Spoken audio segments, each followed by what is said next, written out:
one thing to say about what we're doing here that is not really Father Shankar himself. I'll come to that in a minute, but about what it means to die and what death is all about. Because death is a great mystery. And there are many ways in the human family, in the history of religions, in the way the literature and movies tell the story of a life that give us examples of how we remember the dead. And one of them that I always liked is a custom in Latin America, in the Spanish world. What they do is they have maybe a meeting or a meal or some kind of gathering, and they're going to remember one of their friends, one of their family who has died. And so they start by calling a roll. They call out the names of the persons who are there, like you do in class. So the teacher or the leader will call out a name. Ahmed, Ekene. And say Maria, Ekene.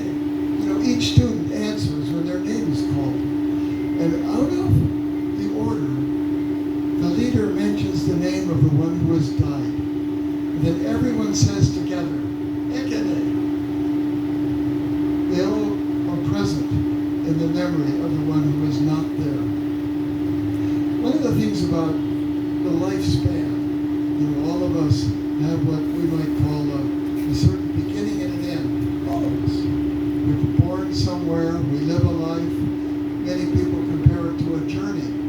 We start out on a great journey somewhere. We're walking, we're driving, or we're on a bicycle, and we're going along a road. And that journey has a beginning and it has an end. And various people join us on the journey. Some people are there when we're born, like our family, our parents, our friends. And they will leave us as we continue the journey. And eventually, of course, it comes our turn to leave the journey. And we will end our life in ways that will probably not be predictable. And that lifespan, of course, has a place for those who leave the journey. They're not forgotten. They don't really end their participation in our life. They become what we might call ancestors. So we who continue the journey remember those who have left us. And when we leave the journey, those who continue will remember us. We will be those who have gone before, an ancestor. So in many ways what we're doing today, we're doing here, we're transforming our brother, our teacher, our colleague, Father Shankar, into an ancestor. He was with us until a few days ago, and now he's gone. This is, of course, the mystery of death. Shakespeare has a wonderful phrase for describing death in his play Hamlet.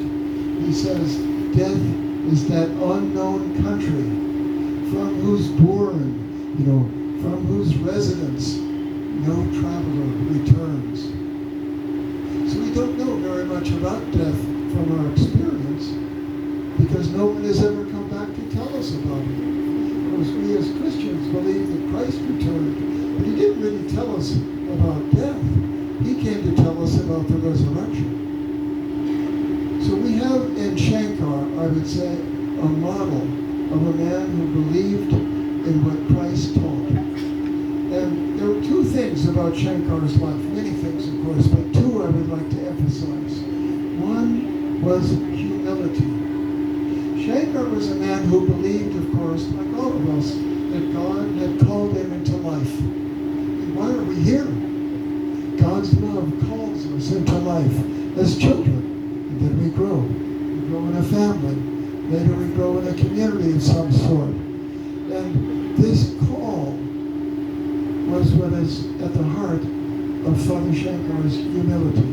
He realized at a young age that he was called to the religious life. And then he went through many, many years of training.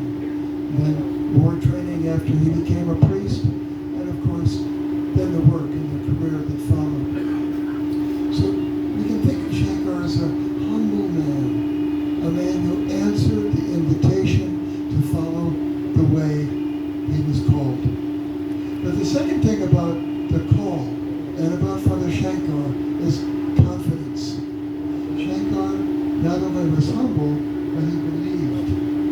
He knew deep in his heart that God was with him. And along the journey that he was walking with many people, all sides, trouble, interesting things, boring things, violence, confusion, he knew that Christ was walking with him, that God was at his side. And that, of course, is that confidence. So let's learn that. Let Father Shankar be our example. Let's take his leaving us and see in it a model of how we too can be humble. We realize we are being called, and we don't know when will be our end. And we realize with confidence that God who has called us accompanies us to the end and beyond the end. Thank you.